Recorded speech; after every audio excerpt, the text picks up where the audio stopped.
Senator Alan Peter Cayetano will lead us in prayer.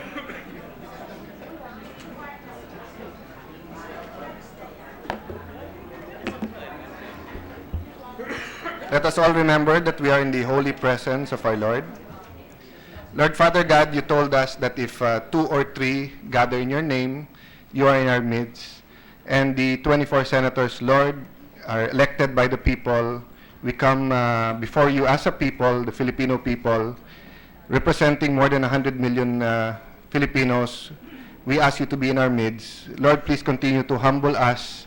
Give us the wisdom we need in making the right decisions in every resolution, in every bill, in every issue, in every advocacy.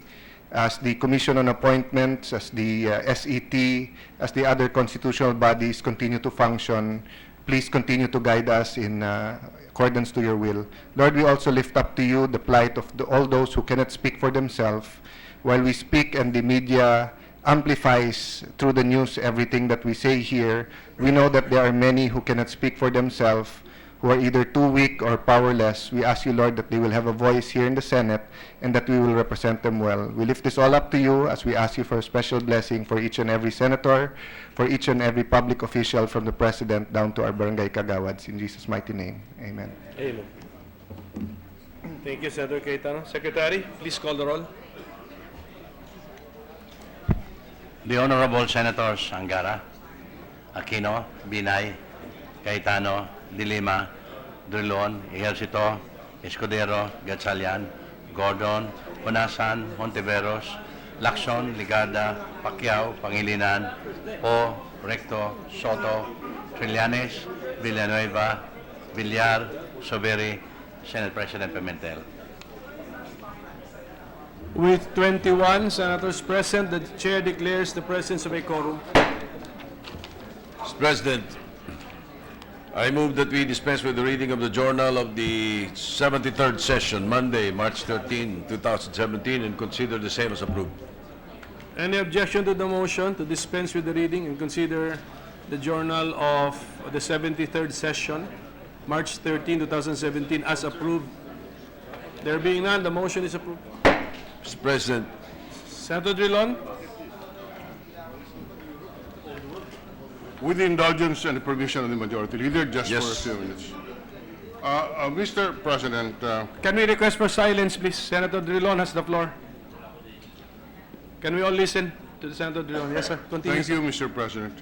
Mr. President, as borne out by the journal that we just approved, in yesterday's session, we requested that transfers of referrals from one committee to the other be based on the definition of jurisdiction under our rules, and that the body be informed of the subject matter of the measure rather than just the number, so that we will know what is being transferred.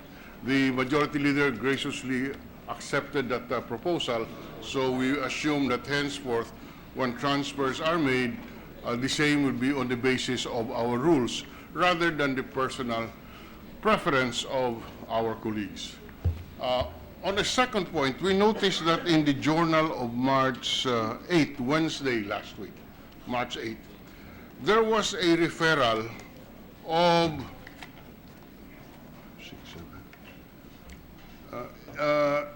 8 bills and 2 resolutions.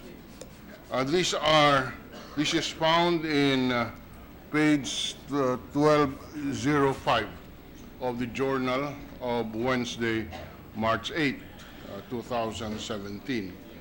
Of course, only the numbers are mentioned because we made that manifestation only yesterday. But we noticed that it says that the Senate bills number 1274, 1275, 868, 1285, 1310, 1128, 221, as well as PS number 70 and 126 are made integral parts of Committee Report number 18. The same manifestation was made insofar as Senate Bill 1374 Mr. President, may we know what exactly is meant when the body favorably acted on the motion of the majority leader that the bills and resolutions indicated becomes an integral part of committee report number 18? And this is the first time, to be honest, that I come across this kind of a motion, Mr. President. Majority Leader. Senator Gordon wishes to be recognized. Senator Gordon is recognized. Thank you very much, and thank you, Senator Dillon, for your observation. You will recall that we investigated the extrajudicial killings, and in the course of our desire to be able to provide some closure to the issue, if not explanation to what is happening in our country, we sponsored the committee report about a couple of months ago. And in the course of that sponsorship, I did mention the proposals, so the proposed legislations that we are going to have. In the course of the submission of the proposals, Mr. President, one came ahead because that was a proposal that went ahead of the EJK, which we adopted. And this is the one involving bigger plate numbers for motorcycles to obviate the terror of extrajudicial killings being perpetrated by motorcycle gangs riding in tandem. And then the others were mentioned, such as IAS, which was also referred to the Committee on Public Order, and which they also heard, and which we also already heard. And part of the submissions was unfortunately given separately, and again, I tried to man up to the faults, even if the staff was not fully conversant at that time with the way it should have been done, which is put them all together. I take full responsibility for it because the staff was able to bring it in. Unfortunately, they were done separately, so separate numbers were given. And so in our attempt to try and consolidate all these proposals, in fact, there's still one more, the plebs, which is also mentioned in my sponsorship, Mr. President. All this really is an effort at creating several bills to address what has been a source of great trouble for our country, which means that for the last several decades, you have had what you call policemen getting away with investigations by IAS that go on for years and years without closure, and then a lot of people being killed, and nobody says anything about them in terms of motorcycle riding in tandem gangs, and also the plebs, which we lobbied when I was still mayor, and we also made the adjustments to that effect. And also, as member of the Judicial and Bar Council, I spoke with the Chief Justice, and part of that proposition in that sponsorship was to include a bill that would create police courts, and if they're not necessary, the Supreme Court will designate special police courts in the various provinces so that the cases of police will not be lost upon the public, the judges will not be hidden before the public, and every province will know this is the police court designated by the Supreme Court, so that they would know. It is really, unfortunately, the effort to try and come out with these bills were not properly handled, and I plead guilty to that, but I think the substantiality, the substance of what we're trying to do, I think will try to alleviate the suffering that is being inflicted upon our country by the continuous injustice being done by people who kill with impunity, Mr. President. Mr. President, thank you. We thank Senator Gordon for that explanation. Indeed, the objectives are something that really we cannot disagree with. Our issue, our problem, Mr. President, is what exactly does making these bills integral part of Committee Report number 18 mean? Does it mean that we will now pass these bills when we pass Committee Report number 18? Is that what it means? Or no, that's what I overhear the majority's leader saying no, because when we say integrated into committee report number 18, and committee report number 18 has been sponsored, in fact, is now on the stage of interpellation, of debates. In case we adopt committee report number 18, whether with amendments or not, and all these bills are integrated into committee report number 18, we just want to know exactly what that means. Are these bills which refers to the Philippine National Police considered approved? Mr. President, as we all know, and this has been something that has been sticking under my saddle, if you will, a bird, the saddle of the Senate. We conduct tremendous investigations, and all of us are sincere in trying to find out what legislation will be undertaken. And at times, we sponsor this, and a case in point is Mama Sapano, which never got closure. It got sponsored, but there was no voting on the matter in the last, it got stranded in the last Senate. And today, we brought this up, and we wanted to make sure, and for the record, the proposal, the committee report, the sponsorship has not really been approved by the Senate yet. It means, Mr. President, that when we put this in, they're a part of the speech, because if you look at the speech, I talk about plebs, it's there, it's as a proposal. I spoke about the IAS, I even said it was IWAS, that we should stop this. And so that is what it really means, Mr. President, to integrate this, which means we save time. Otherwise, Mr. President, we go into the spectacle of having, at times, we file these bills, and I hope that the Senate President, the former Senate President, still the Senate President as far as I'm concerned, because once a Senate President, always a Senate President. I always refer to him as an SP, principally because, Mr. President, if we do that, then ang mangyayari po, i-refer na naman doon sa another committee. As in the case of Senator Lacson and myself, we talked about it, he's already heard it, I've already heard it in part, so we agreed it would be part of the proposal, Mr. President. And so that has been done. We are ready to receive interpretations on all these subjects.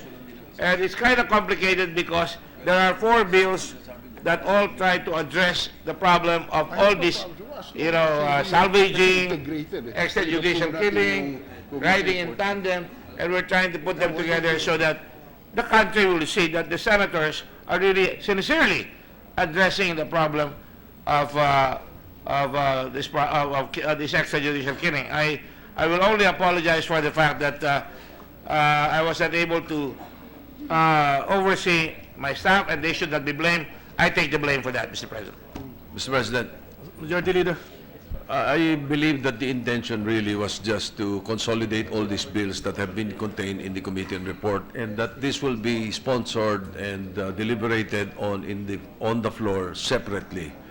But the Committee on Justice may sponsor these bills. That is, in fact, what I believe what we intended to do when we transferred it to the Committee on Justice. Mr. Chair, I'm sorry. Mr. President, when we signed committee report number 18, the bills that were enumerated here were not part of the committee report, if I recall correctly. Point of information, Mr. President. Yes, sir. Go ahead. Senator Gordon. There are 2 or 3 bills that were part of it. Unfortunately, Mr. President, the other bill was already filed ahead, and we merely said that we were going to it is going to be part of the report. The other bill that got stranded was the plebs, and we have already been doing a lot of hearings with the police and other members of proposal. who want to make sure that the plebs become more effective. I really apologize to the Senate, but the intention is really to put them all together. And anyway, when we make this sponsorship, Mr. President, we are ready to be interpolated on all these proposals, Mr. President. And I hope I will be given some slack on this matter.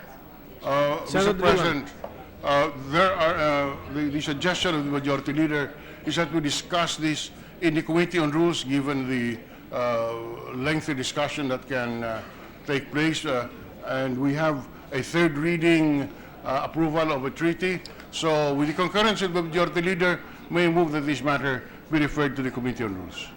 Before we do that, Mr. President, I just want to point out, there was no intent to make a fast break here. I have discussed this with no less than the Senate President. We are not saying that there was a fast I know break, that, I know that. Mr. Senator. Mr. President, I just want to make sure that everybody understands us here, that I have raised this matter on the floor a couple of times during one of my interventions, that we should really try and get the committee reports and the bills studied, and that's why this thing is, I'm glad that the Senate President, former Senate President has done this so that we can discuss it more adequately. Thank you very much, Mr. President. Thank you. And I would like to call your attention to Section 65. When that section mentions committee bill, let's think about it, what it means when it says committee bill. So there's a motion by Senator Drilon to, Majority Leader? Refer the issue. Yes, I concur and second the motion of the Minority Leader. The motion now is to refer the inquiry or the Yes. point raised by Senator Drilon to the Committee on Rules. Any objection? There being none, motion is approved. Thank you, Mr. President. Today is the birthday of Senator Gregorio Gringo Nasan. Yes. So I move to suspend the session for 1 minute to be able to allow the members to greet Session is suspended. Senator Nasan.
Pwede.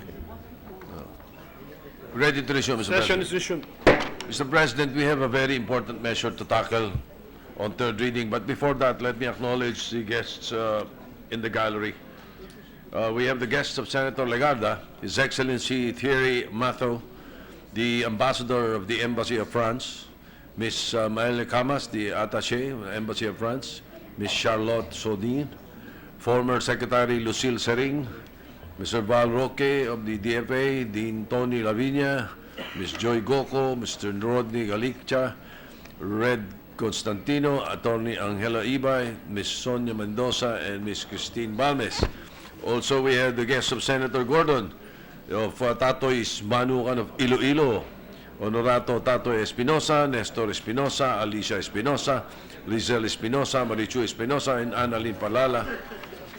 Also, the guests of Senator Legarda, Commissioner Manny de Guzman, former Senator Hierson Alvarez and Ms. Cecil Alvarez, former Congressman Walden Bello, the guest of the Senate President, the Pinoy Big Brother Lucky 7 big winner from Cagayan de Oro City, Ms. Maymay Entrata, the guest of Senator Ontiveros, the Youth for Mental Health Coalition, guests of Senator Villanueva, Mayor Ferdinand Estrella from Baliwag, Bulacan, and also the LGU Lupong Tagapamayapa of Barangay Mauway, Mandaluyong City, headed by Mr. Louis Ortiz. I would like to welcome them to the Senate, Mr. President. Welcome to all of our guests. Mr. President, I move for consideration for third reading PS Resolution 320 under Committee Report Number 51. Is there any objection? There being none, we consider on third reading Senate Resolution number 320. 320.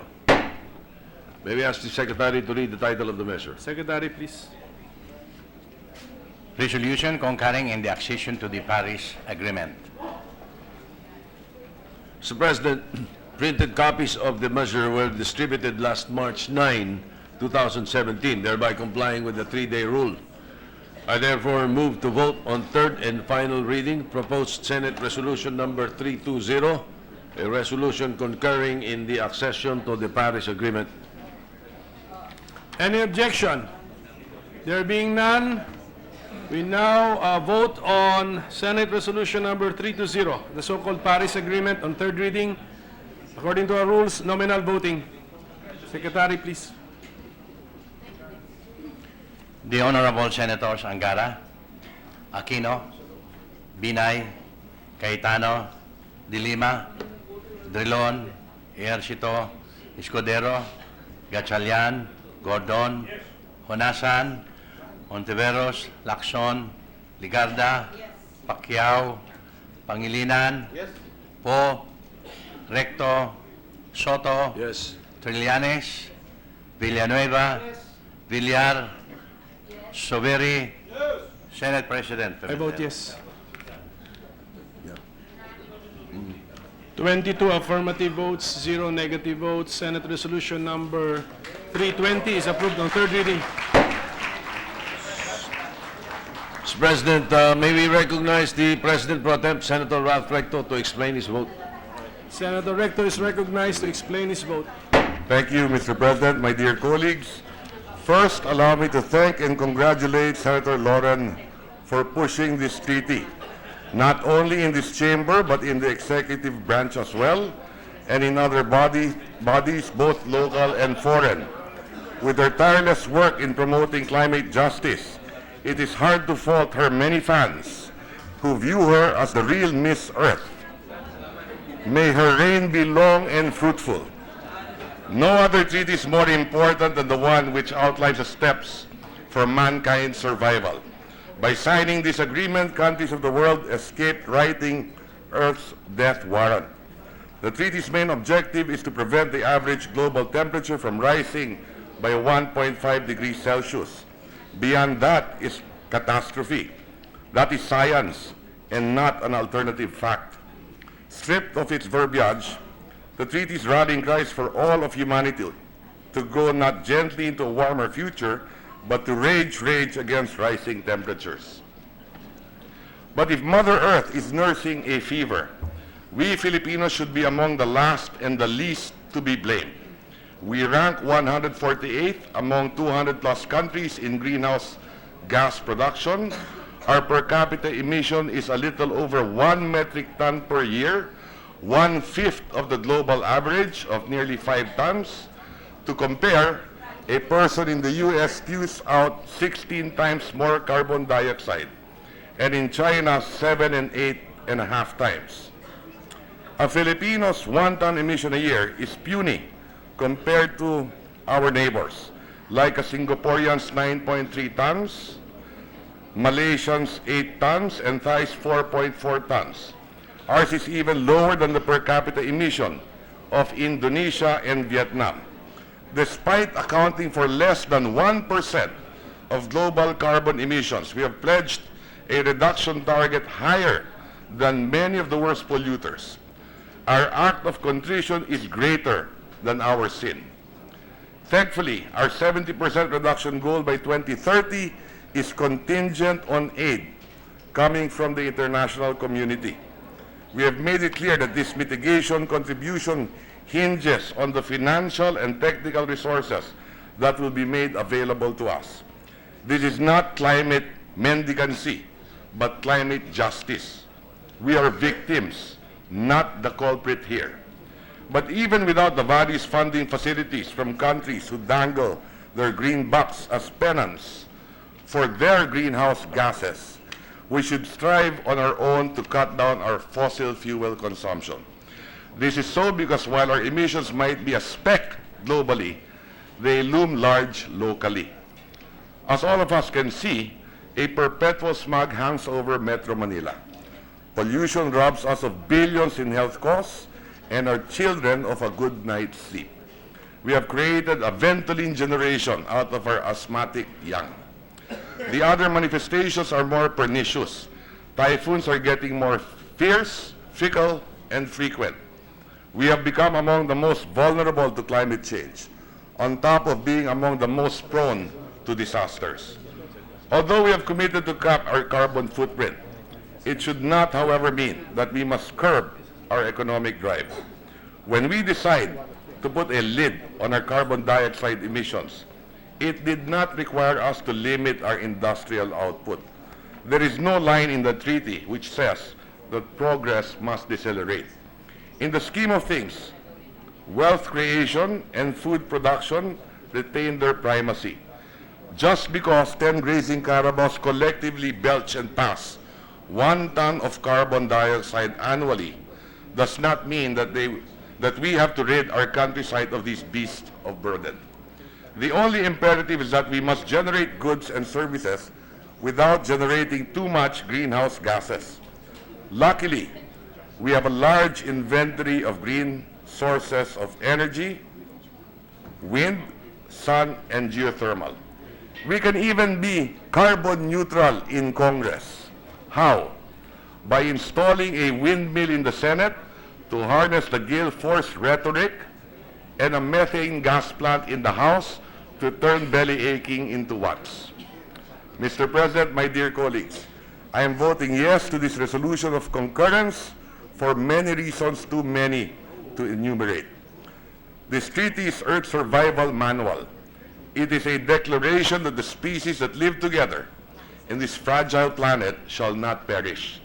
I am voting yes because 100 years from now, when the vibrant voices in this chamber have become faint echoes of the past, I do not want this place to be remembered with a buoy which states that here lies, in 30 feet of water, the remains of the building that once housed the Senate of the Philippines. Thank you, Mr. President. Congratulations, Senator Legarda.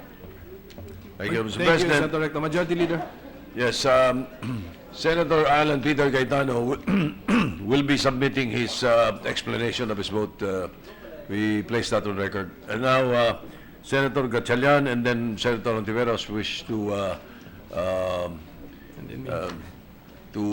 explain their Yes. vote, Mr. President. Add me to the list, the Majority Leader. Add me to the list. Oh, yes, I will explain. Yes. the Senate President. Senator Gatchalian is recognized. Thank you, Mr. President. Mr. President, the environment is a common heritage of humanity. Its preservation is a solemn trust shared by the entire human race. Within this context, each and every member of the international community should be compelled by our collective conscience to do what is necessary to fulfill this trust. Let us work towards ensuring the future generations may share in the ecological wealth of the earth.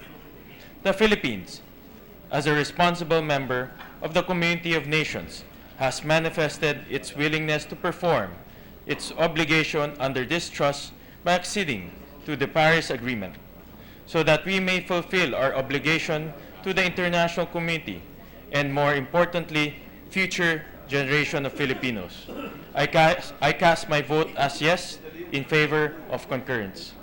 However, as chairman of the Senate Committees on Energy and Economic Affairs, I must underscore the delicate balance that our country must strike between environmental responsibility and economic resilience. We must never lose sight of the needs of our fellow Filipinos. Our accession to the Paris Agreement must be made with inclusive and sustainable growth firmly in our minds. As such, we must ensure that we promote strategies that would not in any way endanger our prospects for inclusive economic development. We must ensure that our valiant efforts to safeguard and preserve the environment do not result in the curtailment of the economic growth potential of our developing nation. The reality of the matter is that the capacity of the Philippines to meet its intended emissions reduction targets under its independent, nationally determined contributions document is contingent on the availability of external funding, the accessibility of new technologies, and the efficacy of capacity building initiatives. Our accession is contingent on the promise that developed nations to provide us with the financial and technical assistance that we need to reduce our greenhouse gas emissions without compromising our economic growth. Lastly, Mr. President, allow me to address directly the wealthy, developed states of the world with a simple but forceful challenge. Do your part to uphold the sacred trust of environmental preservation. According to the 2012 figures, high-income and upper-middle-income countries produce 67% of the world's greenhouse gas emissions. This is a significantly larger share compared to lower middle-income and low economies, including the Philippines, that are responsible for a mere 23% of global emissions. Despite this, however, the emission reduction pledges of the G7 countries at 26 to 40% per country pale in comparison to the Philippines' ambitious 70% target, even though our country's greenhouse gas emissions are a mere drop in the bucket compared to those of developed nations. We must demand that the developed world take on a greater role in the fight to reduce greenhouse gas emissions. The wealthy members of the international community must be compelled to do their part and contribute to the sacred trust of environmental preservation in a way commensurate to their share of emissions and their advanced technological capabilities in emissions reduction. The developing world must not be left to shoulder an inequitable share of the burden created by the economic growth of industrial giants. This is something that the Philippine government and its army of seasoned diplomats must keep in mind at the next round of climate change discussions. Thank you, Mr. President. Good afternoon. Thank you. Mr. President, Senator Grace Poe is submitting the explanation of her vote. Would like to place it on record. May we now recognize Senator Risa Ontiveros, Mr. President. Senator Ontiveros is recognized. Thank you, Mr. President and Majority Leader. Mr. President, I vote yes with Senator Lauren Legarda. To Senate Resolution 320, concurring in the accession to the Paris Agreement. For a country that ranks third among the most vulnerable to climate change, I'm more than pleased that we have chosen to join the global community in fighting what is believed by many to be our greatest struggle as a species, as human beings. The world as we have come to know it has been undergoing rapid change, so rapid that it has directly exposed us to multiple climate hazards in the form of super typhoons, intense flooding and landslides, and severe droughts. I vote yes. This vote reflects my strong belief in the principles of equity, in common but differentiated responsibilities and capabilities that underlie the Framework Convention on Climate Change. It's likewise reflective of my conviction of the inextricable link that connects our fight against climate change with our relentless pursuit of sustainable development and the eradication of poverty. Again and yet again, Mr. President, I vote yes, as I look forward to a world where current and future generations are able to live a life that is both hope-filled and meaningful. Thank you, Mr. President. Thank you. Mr. President, may we ask Senator Honasan to ascend to the rostrum? The, to mark the birthday of Senator Honasan, Yes, Mr. President. he will have to preside. To the- As I will be giving the explanation of my vote, sir. He is asking if this is a permanent arrangement. I said no, Mr. President. Coup d'etat is not allowed in the Senate.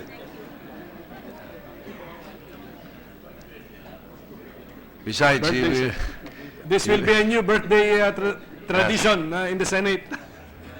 he does not intend to stay there for long, Mr. President, because the only way we will allow him to stay there for long is if we will give him a motorcycle cup.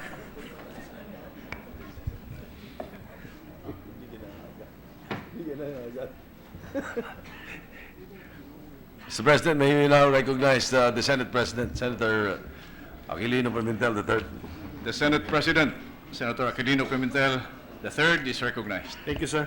Mr. President, my dear colleagues, the threat of climate change is real and has been at our doors for quite some time. I know this for a fact, being a survivor of two typhoons, Ondoy and Sendong. Climate change is harmful, but we can do something about it, and voting yes today is one of those ways. I vote yes because this agreement is in keeping with our constitutionally enshrined principles. It is our duty to protect the rights of our people to a balanced and healthful ecology in accord with the rhythm and harmony of nature, as mentioned in Article 2, Section 16 of our Constitution. It is a duty that has been reinforced by various Supreme Court decisions that say the issue of the environment is of transcendental importance. President Rodrigo Duterte himself has expressed his concern for the environment and climate change. I vote yes because this agreement upholds our prerogative to plan and manage our economy and environmental philosophy under our own laws. In fact, this agreement empowers our own institutions, giving us the flexibility to set our own goals towards the fulfillment of the ultimate objective.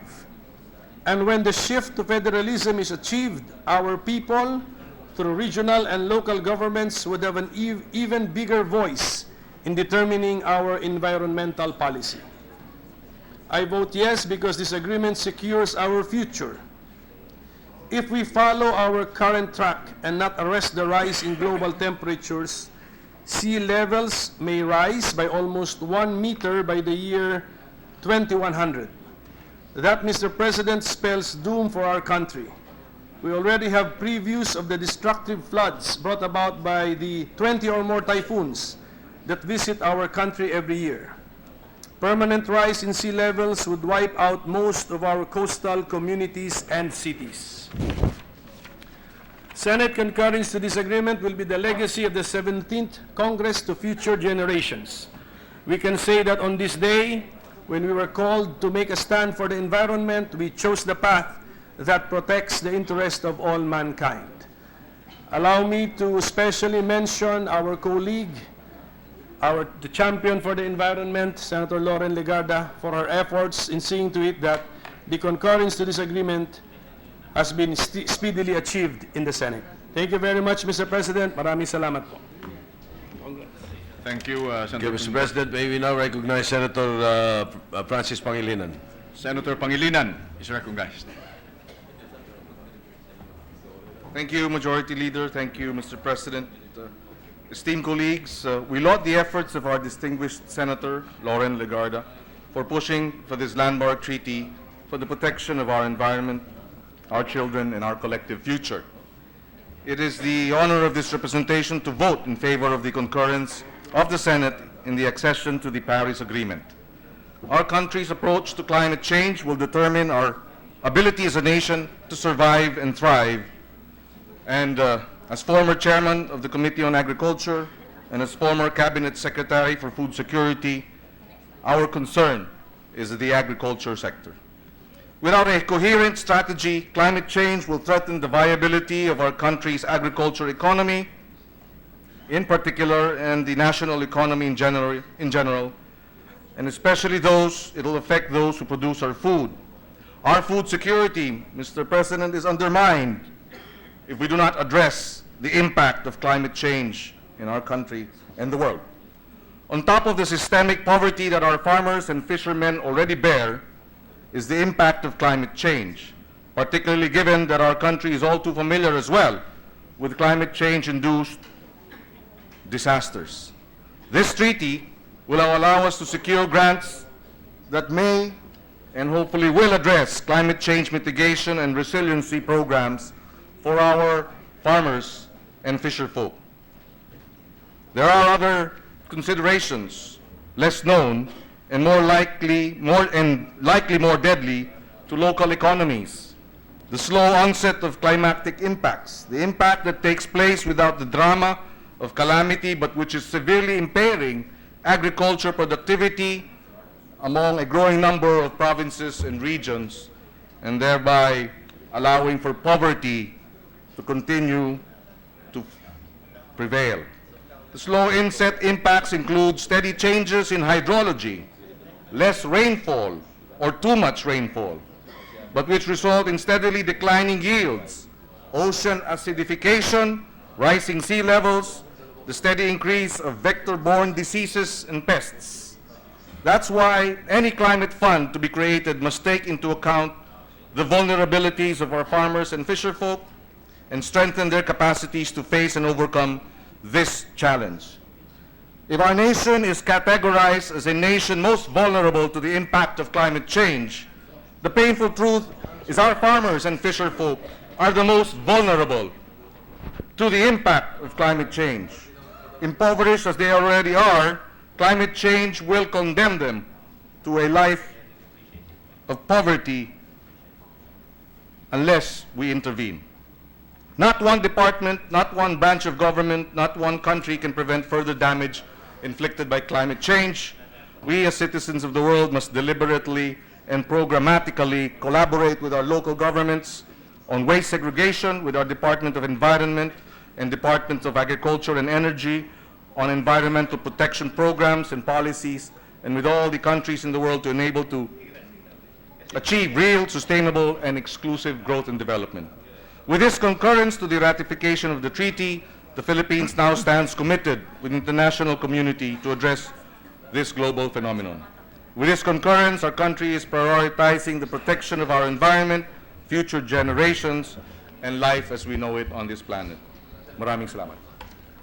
Thank you, Senator Pangilinan. Thank you. Mr. President, Senator Richard Gordon intends to submit the explanation of his vote, but at this point now, I move to recognize the chairman or the sponsor of the measure approving the treaty, the Paris Treaty, so agreement, I should say.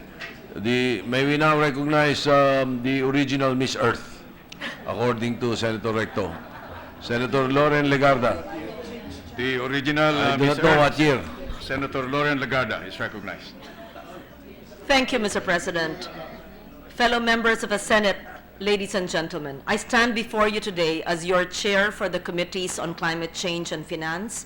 And apart from this duty, in my many years, if not decades as public servant, we've learned to fight for what I believe is best for the environment and our people.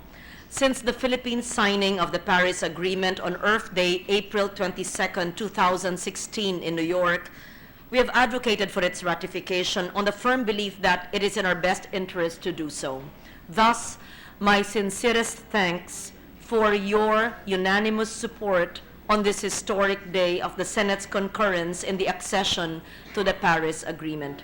First, the Paris Agreement is a testament of solidarity and a call for global climate action.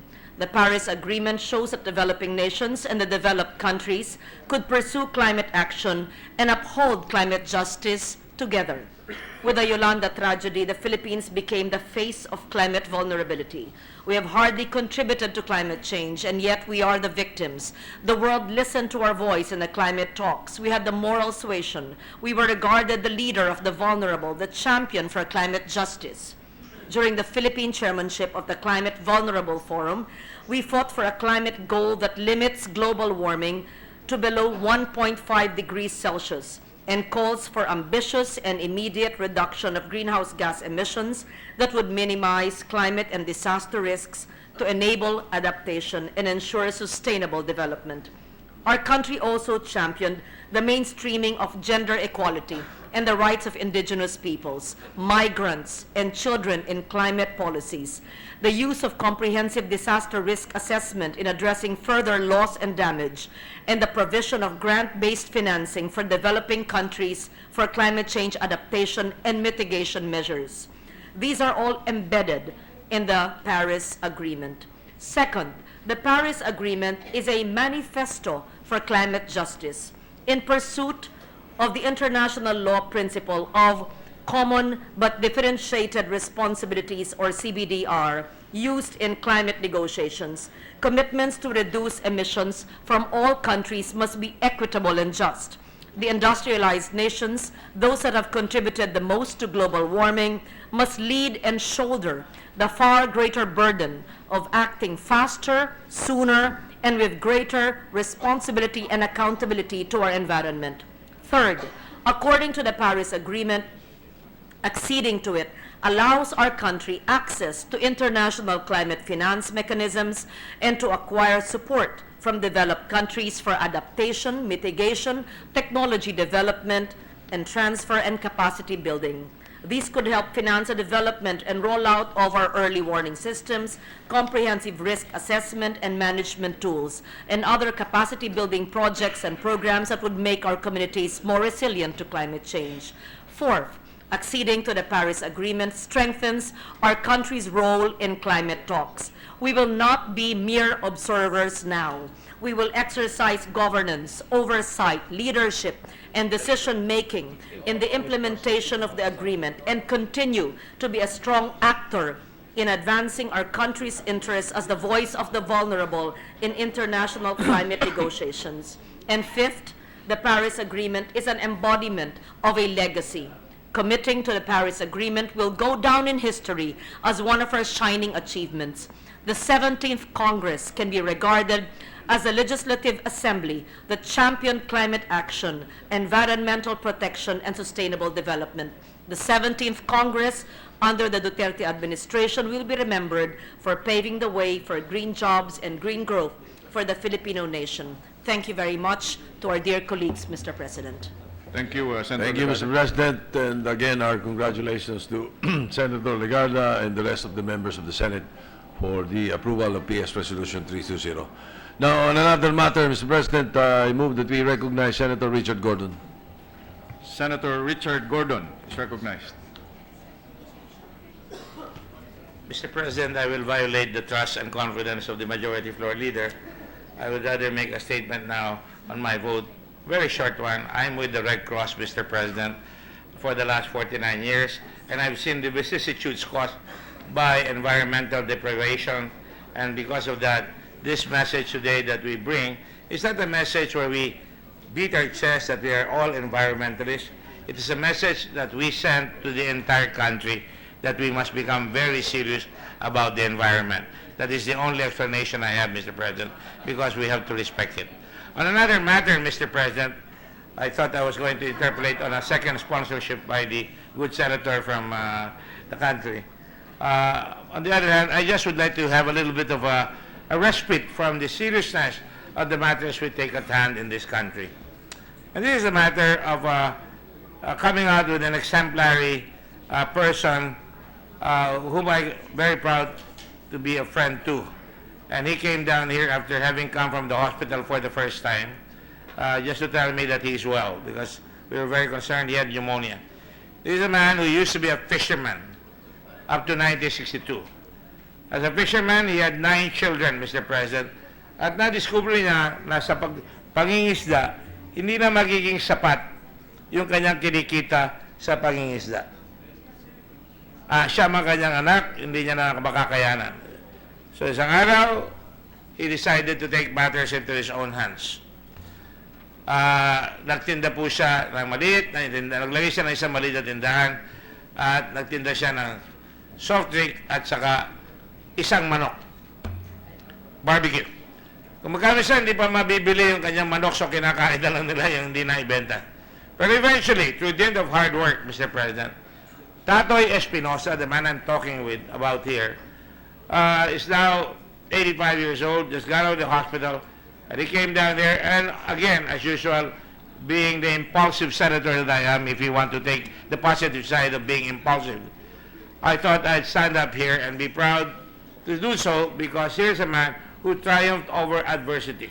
Walang college degree, from the province, can't even speak straight Tagalog or straight English, but grade 4, and yet lumaki na lumaki ang kanyang tindahan.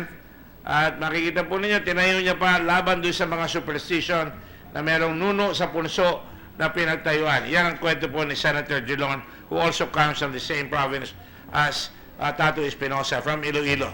Tinayo niya yung kanyang lugar sa tabi ng Aplaya at doon siya nagtayo ng tindahan.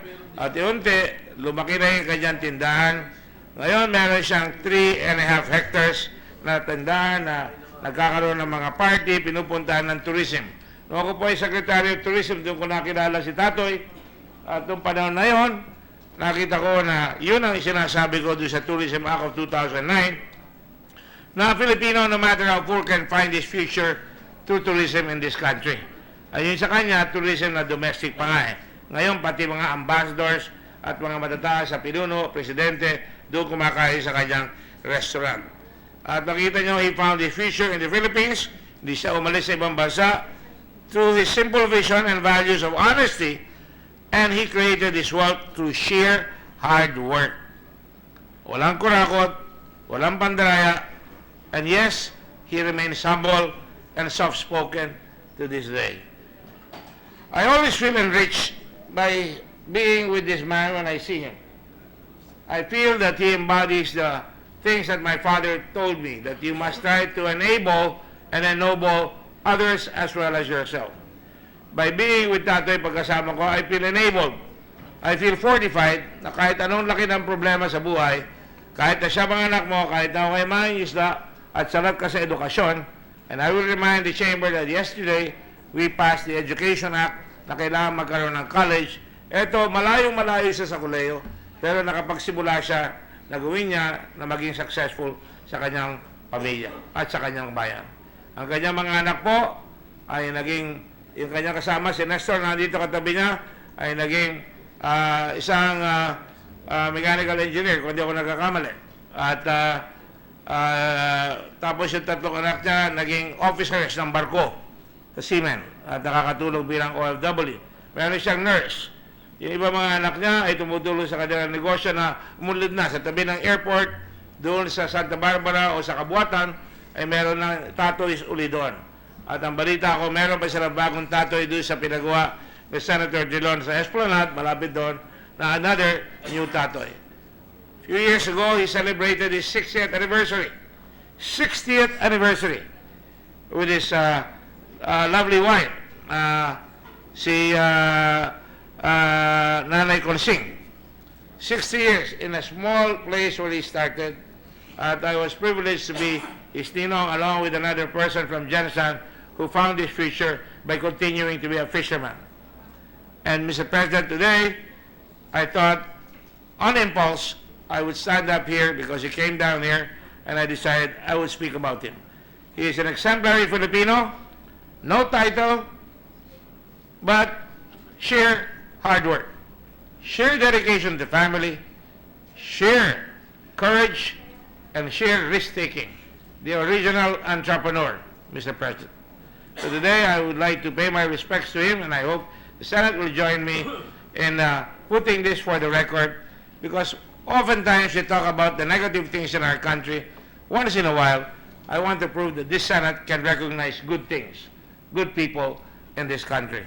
Thank you very much for giving me the honor of being able to speak about this man, Tatoy Espinosa, and his family. Thank you very much, Mr. President. Thank you, Senator Gordon. Mr. President, I moved for a 5-minute suspension to allow the senators to join Senator Onasan in the Senators' Lounge. Session suspended.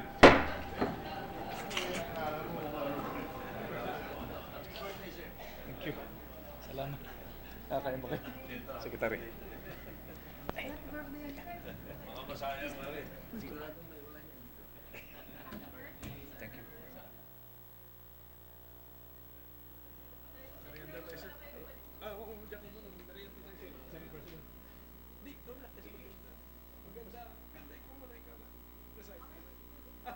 Baka lumabas sa inquiry na eh.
We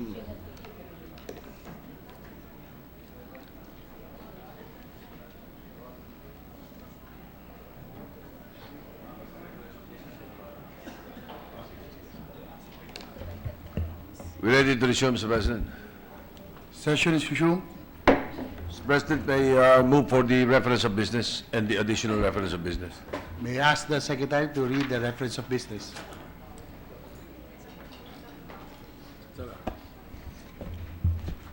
Message of the President of the Philippines, letter of President Rodrigo Roa Duterte dated 28 February 2017, submitting for the Senate's consideration and concurrence the framework agreement on partnership and cooperation between the European Union and its member states of the one part and the Republic of the Philippines of the other part, which was signed on 11 July 2012 in Phnom Penh, Cambodia.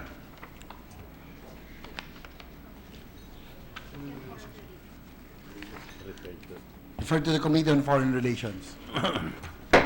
Bills on first reading.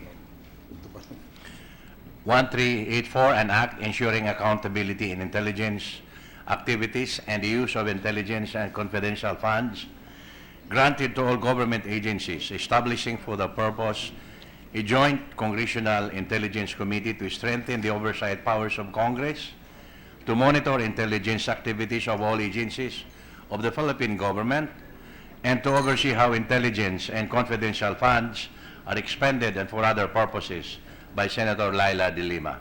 Referred to the Committees on National Defense and Security and Finance.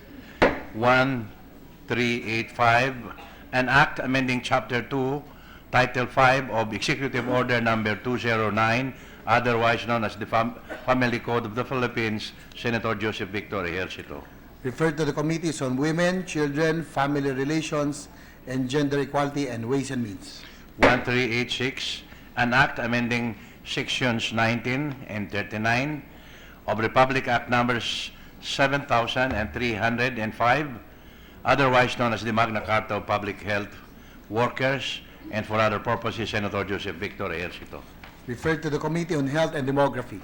1387, an act granting special leave of absence of 15 days a year with full pay to all legitimate spouses of overseas workers in the private and public sectors, and for other purposes, Senator Joseph Victor Ejercito. Referred to the Committees on Labor, Employment and Human Resources, Development, Civil Service, Government Organization and Professional Regulation, and Ways and Means.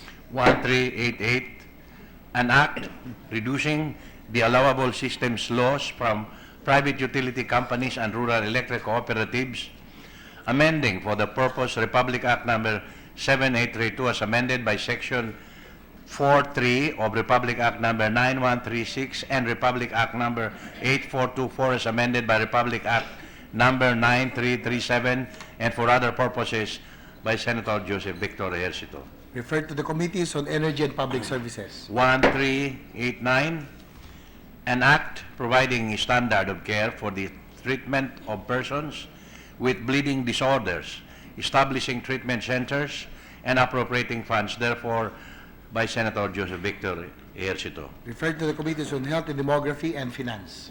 Resolutions. Resolution number 322, directing the Senate Committee to conduct an inquiry in aid of legislation on the preparedness of the Greater Metro Manila and other earthquake-prone areas for the Big One, Senator Laila de Lima. Referred to the Committees on National Defense and Security and Science and Technology. 323, resolution congratulating and commending Boxer Romero Ruthless Duno for emerging victorious in his fight against Christian Chimpa Gonzalez on 10 March 2017 at the Velasco Theater in Los Angeles, California, USA, winning for the country the World Boxing Council Youth Intercontinental Lightweight title by Senator Zuberi. Referred to the Committee on Rules.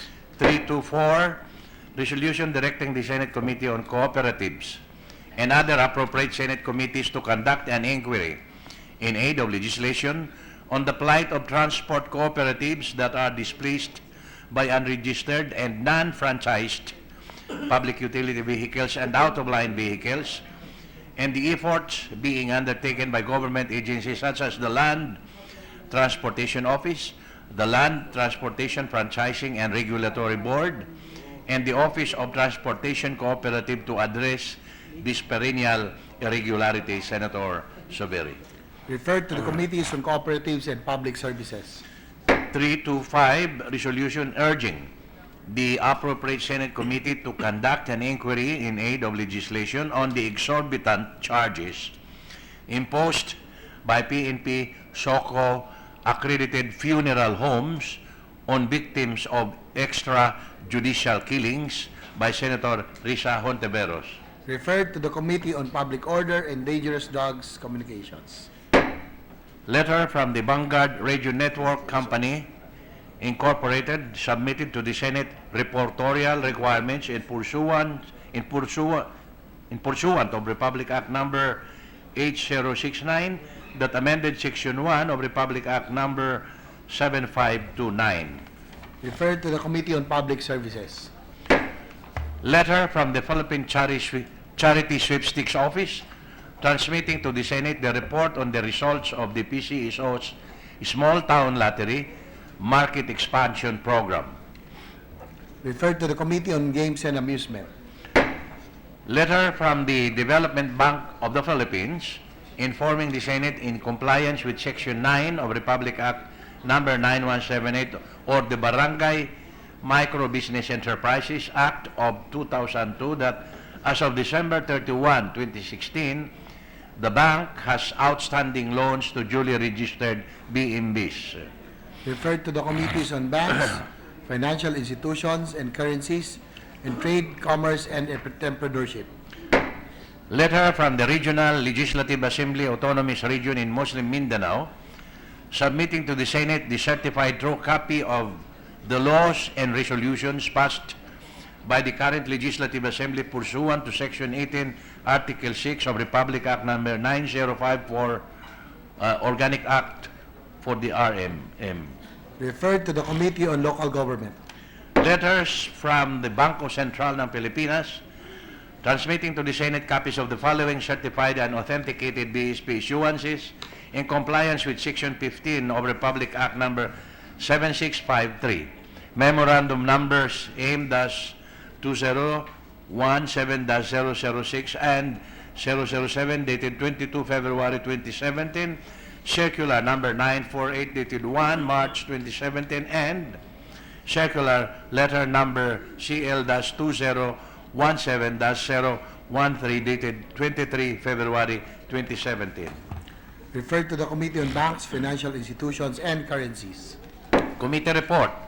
Committee report number 52 prepared and submitted jointly by the Committees on Health and Demography, Education, Arts and Culture, and Finance on Senate Bill number 1390 with Senators Risa Hontiveros, Ligarda, Trillanes IV, Sani Angara, Grace Po, and Maria Lourdes Nasi Binay as authors thereof, entitled An Act Strengthening the Philippine Comprehensive Policy on Human Immunodeficiency Virus and Acquired Immunodeficiency Syndrome Prevention, Treatment, Care, and Support, and establishing the Philippine National AIDS Council, repealing for the purpose Republic Act Number 8504, otherwise known as the Philippine AIDS Prevention and Control Act of 1998, and appropriating funds, therefore, recommending its approval in substitution of Senate Bill numbers 376, 393, 631, 1158, and 1215,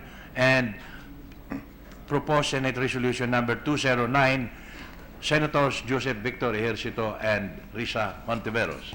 To the calendar for ordinary business. Additional reference of business. Resolution number 326 entitled Resolution Directing the Committee on Accountability and Public Officers and Investigations and other appropriate Senate committees to investigate in aid of legislation the truth and accuracy of the allegations against Chief Operating Officer Cesar Montano of the Tourism Promotions Board, introduced by Senator Maria Lourdes Nancy Binay. referred to the Committee on Accountability of Public Officers and Investigations. Mr. President, Yes, Majority may I Leader. move that PS Resolution 326 likewise be referred to the Committee on Tourism. If there are no objections, the motion to refer it to the Committee on Tourism is hereby carried. Thank you. Resolution number 327, resolution commending and congratulating Romero Duno for winning the WBC Youth International Lightweight title at the Velasco Theater located in Los Angeles, California by Senator Emmanuel Manny Pacquiao. Referred to the Committee on Rules. Majority Leader. Mr. President, with the permission of the Chamber, I move to resume consideration of Senate Bill 1354 under Committee Report number 41. Senator Lacson. Mr. President, point of Slightly nice. clarification regarding PS Resolution 325. This is the resolution urging the appropriate Senate committee to conduct an inquiry in aid of legislation on the exorbitant charges imposed by PNP SOCO accredited funeral homes on victims of extrajudicial killings. The referral was made. The referral made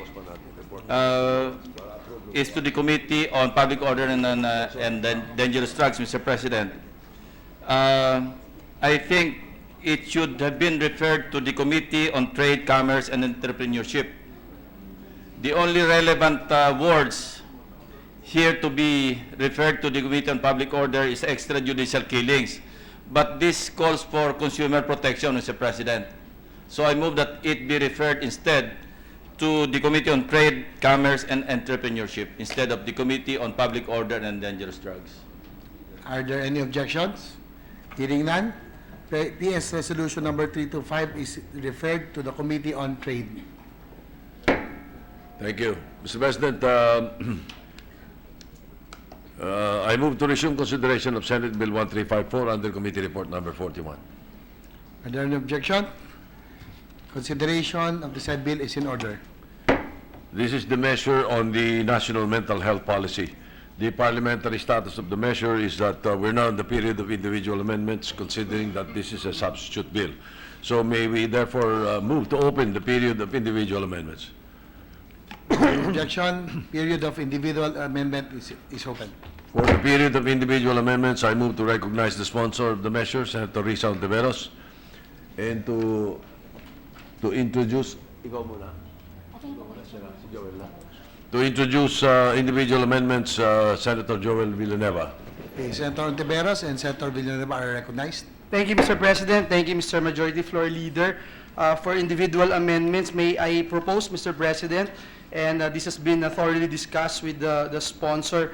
We recently concluded our committee hearings on the Youth Suicide Prevention Act, and accordingly, Mr. President, suicide is most often a result of underlying mental health condition. For example, patients suffering from schizophrenia commit suicide due to hallucinations, while persons suffering from bipolar disorder commit suicide due to manic episodes. With respect to the youth, Mr. President, the National Poison Management and Control Center estimates that 46% of their patients who committed suicide are from the youth sector. And this highlights that the youth is a vulnerable sector of our society, and thus appropriate mechanisms must be put in place to prevent the further incidents of youth suicide. May I therefore propose, Mr. President, and to the distinguished sponsor, the following amendments. On page 21, after line 18, insert a new section as follows. Section 28, Suicide Prevention Programs. Mental health programs shall also include mechanisms for suicide intervention, prevention, and response strategies with particular attention to the concerns of the youth. Mr. President, accepting the proposal in principle, I would like to offer a counter-proposal in terms of an earlier section and slightly different formulation, just for purposes of style.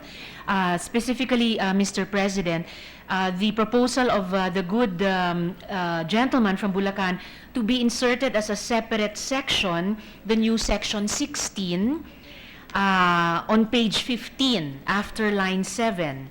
And then the succeeding sections to be renumbered accordingly. I so move, Mr. President. Thank you, Mr. President. Thank you, distinguished sponsor. Another thing, Mr. President, last There no September... objection? There no objection? The mo- You I accept the- accepted in principle, only counter-proposing that in fact, it be put as a new separate section earlier than that proposed by Than the the good proposed one. senator. But the intent and the content of The intent is individual exactly the amendment is same, and accepted. there's only a slight edit for purposes of style. So if there no objection, We have no objection, Mr. President, subject to style. okay, the Subject to proposal is accepted. Thank you, Mr. President, distinguished colleague. Mr. President, another proposal. Last September, the Department of Health, together with the World Health Organization and the Natasha Goldborn Foundation, launched Hope Line. It is a 24/7 suicide prevention hotline. This is currently a program of the Department of Health, and this representation believes, however, that we need to institutionalize this to widen the scope of the services currently being provided. Currently, Mr. President, the hotline is limited only to Metro Manila residents only, and we are hoping to expand this hotline so that even those who are in the provinces can avail of the services of the hotline. And so this representation would like to propose, after Section 28, add another section as follows. Section 29, Suicide Hotline. The DOH shall strengthen its 24/7 hotline to provide assistance to individuals at risk of committing suicide. Mr. President, renumbering the succeeding sections accordingly will suffice, and so I so move, Mr. President, if my distinguished colleague, the sponsor of the measure, will agree. What does the Again, sponsor say? Mr. President, accepting the proposal in principle, but offering another counter-proposal to in fact move the proposed amendment of the good gentleman to an earlier section, specifically the current Section 22 on the duties and responsibilities of the Department of Health, to include the proposed amendment as subsection J of this section, current Section 22, on page 19, the current page 19, after the current line 3, subject to style, to strengthen its 24/7 hotline to provide assistance to individuals with mental health conditions, especially individuals at risk of committing suicide. I so move, Mr. Thank you, Mr. President. President. I submit to the wisdom of the good sponsor. Thank you very much. Are there any objection? Hearing none, the amendment is hereby approved. Thank you, Mr. President. Thank you, Thank you. good colleague. May we now hear the individual amendments of Senator Hontiveros, Mr. President. Senator Tiveros, you're recognized. Thank you, Mr. President and Majority Leader. And once again, first of all, expressing my deep appreciation to Chairman Ejercito for allowing me to continue to sponsor this bill under his committee. First of all, Mr. President, on Article 1, Section 4H, page 3, lines 27 to 28, delete the sentence, "The determination of whether a mental health condition exists shall be based on the best available scientific and medical evidence." In lieu thereof, insert the sentence, "The determination of neurologic and psychiatric conditions shall be based on scientifically accepted medical nomenclature and best available scientific and medical evidence." I so move, Mr. President. Are there any objection? Hearing none, the amendment is approved. Thank you, Mr. President. Second, on Article 1, Section 4, subsection O, on page 5, line 6, between the words psychiatric and emergency, insert the phrase "or neurologic." I so move, Mr. President. Are there any objection? Hearing none, the amendment is hereby approved. Thank you, Mr. President. Third, on the same Section 4, subsection O, page 5, line 6, change refer to refers. I so move, Mr. President. Are there any objection? Hearing none, amendment is hereby approved. Thank you, Mr. President. Fourth, on the same Section 4, subsection O, page 5, line 8, delete the word disorder and replace it with the phrase health condition. I so move, Mr. President. Are there any objection? Hearing none, amendment is hereby approved. Thank you, Mr. President. Fifth, still on the same Section 4, subsection O, page 5, line 10, between the phrases acute psychosis and or violent behavior, insert the phrases acute alteration of consciousness, comma, status epilepticus. I so move, Mr. President. Are there any objection? Hearing none, amendment is hereby approved. Thank you, Mr. President. Sixth, in Article 3, Section 12, subsection A, page 12, line 9, delete the word clinical before psychologist. I so move, Mr. President. Are there any objections? Hearing none, amendment is hereby approved. Thank you, Mr. President. Seventh, Article 4, Section 14, subsection C, on page 14, lines 9 to 10. Delete the phrase, "and departments of psychiatry in general or university hospitals." In lieu thereof, put a comma after the word facilities and insert the phrase, "academic institutions and other stakeholders." I so move, Mr. President. Are there any objections? Hearing none, amendment is hereby approved. Thank you, Mr. President. Eighth, Article 4, Section 15, subsection A, on page 14, line 19, between the words psychiatric and ward, insert the phrase "or neurologic." I so move, Mr. President. Are there any objections? Hearing none, the amendment is hereby approved. Thank you, Mr. President. Ninth, on the same Section 15, subsection A, on page 14, line 20, in between the words psychiatric and symptoms, insert the phrase "or neurologic." I so move, Mr. President. Are there any objections? Hearing none, the amendment is hereby approved. 10th, thank you, Mr. President. 10th, on Section 15, subsection E, page 15, line 3, delete the word disorders and replace it with the phrase health conditions. I so move, Mr. President. Are there any objections? Hearing none, the amendment is hereby approved. Thank you, Mr. President. 11th, on Article 6, Section 20, page 16, lines 28 to 29, delete the phrase "and the departments of psychiatry in general and university hospitals." In lieu thereof, insert the phrase "academic institutions and other stakeholders." I so move, Mr. President. Are there any objections? Hearing none, the amendment is hereby approved. Thank you, Mr. President. 12th, Article 7, Section 22, subsection F, on page 18, line 20, delete the word disorders and replace it with the phrase health condition. I so move, Mr. President. Are there any objections? Hearing none, the amendment is hereby approved. Thank you, Mr. President. 13th, Article 7, Section 26, subsection C, page 20, line 19. Delete the words "and barangays" after LGUs and insert the phrase "and the Department of Health." I so move, Mr. President. Are there any objections? Hearing none, the amendment is hereby approved. Thank you, Mr. President.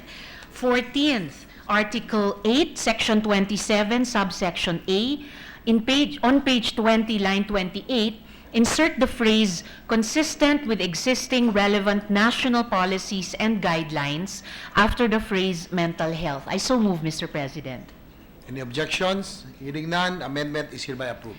And thank you, Mr. President. Last but not the least, 15th, Article 8, Section 27, subsection C, on page 21, line 6, insert the phrase "in coordination with appropriate national government agencies and other stakeholders" after the phrase LGU level. I so move, Mr. President. Any objections? Hearing none, the amendment is hereby approved. Thank you very much, Mr. President and good majority leader. No further amendments, Mr. President. Thank you, Senator Tiberos, Majority Leader. Thank you, Mr. President. I move that we close the period of individual amendments. Are there any objections? Hearing none, the period of individual amendments hereby terminated. Thank you, Mr. President. With that, I move to approve on second reading Senate Bill 1354 under Committee Report Number 41. Are there any objections? Hearing none, Senate Bill number 1354 and under Committee Report number 41 is hereby approved. Thank you very much, Mr. President and good majority leader.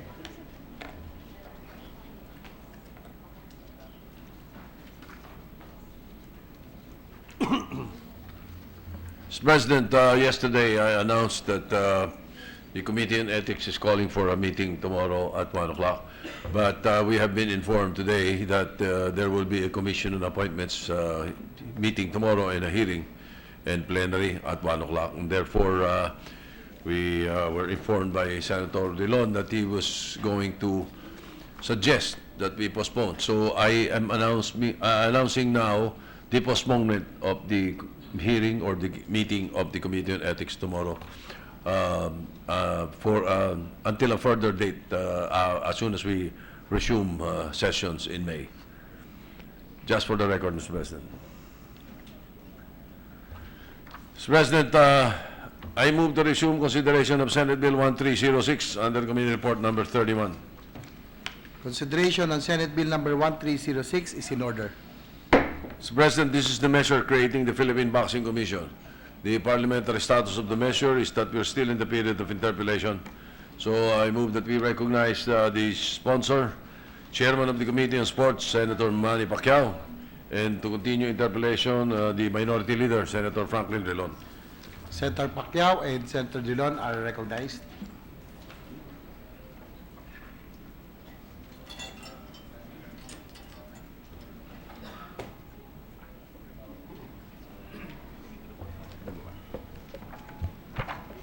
Thank you, Mr. President. Thank you, Majority Leader. Thank you, Mr. President. Mr. President, will the gentleman once more yield the floor to a few clarificatory questions on this measure? It's an honor, Mr. President. Mr. President, the last time that this bill was on the floor, the debate revolved around the issue of the Equal Protection Clause, as this representation raised the concern that the creation of the Philippine Boxing Commission and the benefits granted to professional boxers could constitute class legislation, as this representation is of the view that there are no substantial distinctions between a professional boxer and the other non-combat or the other combat sports, which would justify the distinction. We are informed unofficially, and in fact we received today a proposed amendment, but for the record, during the last time that this bill was on the floor, the good sponsor, gentleman from Sarangani, manifested that he was willing to review and study the points that this representation made. May we know, Mr. President, from the gentleman from General Santos and Sarangani, whether in fact he has made a review of the proposal just insofar as the constitutional issue of equal protection clause is concerned. Thank you, Mr. President. Yes, Mr. President, the individual amendments and proposed by my colleague, Senator Franklin Drilon, and to include the combat sports, and I agree with his idea that it's going to be a violation of the Constitution for this equal protection of the law. So I include combat sport for this Philippine Boxing Commission. Yes. Okay. So at the appropriate time in the amendment period, then we will probably craft the amendment in order, and we will submit this to the gentleman in order that the issue of the equal protection clause can be addressed. Now, Mr. President, on a point of view of policy,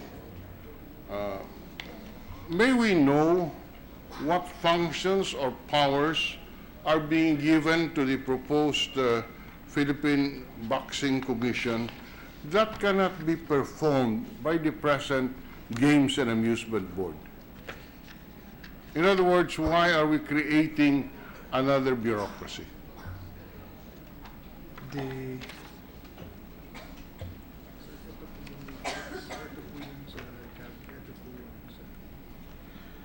Mr. President, the function of the PBC that I'm proposing, the Philippine Boxing Commission, and combat sports, is this formulate, review, and update the rules and procedures related to professional boxing in the Philippines and comporting international standard in order to regulate the boxing industry, and also and Combat Sports Commission. So, Mr. President, this is going to be establish rules, set requirements, and collect fees for procurement of a license by or issuance and renewal of a license to a professional boxer or any combat sports or trainer of a professional boxer or any trainer of any sports, combat sports, and promoter for professional matches, Mr. President. Thank you, Mr. President. Well, I guess the question is, are those functions today being performed by the Games and Amusement Board? Yes, Mr. President. So if they are being performed, Mr. President, by the Games and Amusement Board, why do we have to create a new body which will perform the same function?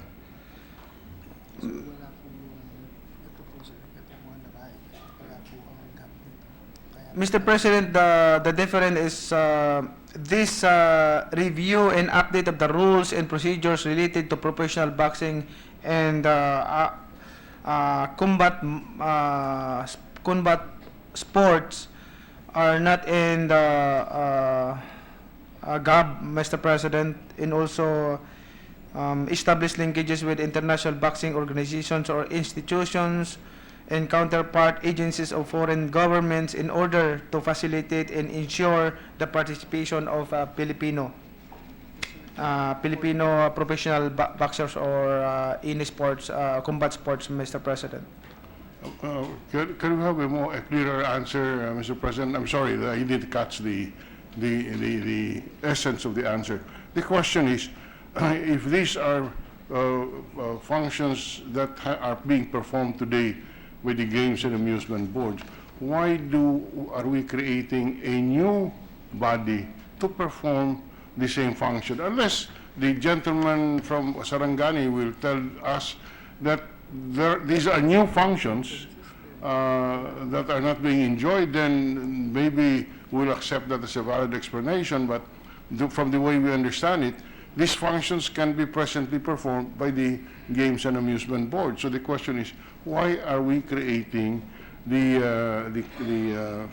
Boxing and Combat Sports Commission when in fact the powers and duties presently is being exercised by the by the Games and Amusement Board? Mr. President, my purpose to create for this Philippine Boxing and Combat Sports Commission is for just to focus, I mean, para matingnan na mabuti, ma-ensure talaga yung unang-una yung medical requirements, insurance, healthcare benefits, and other help, Mr. President, that we can give to the athletes, because we know this combat sports and boxing is very hard sport, Mr. President, and sa dami nang namamatay ng mga boksingero, Mr. President,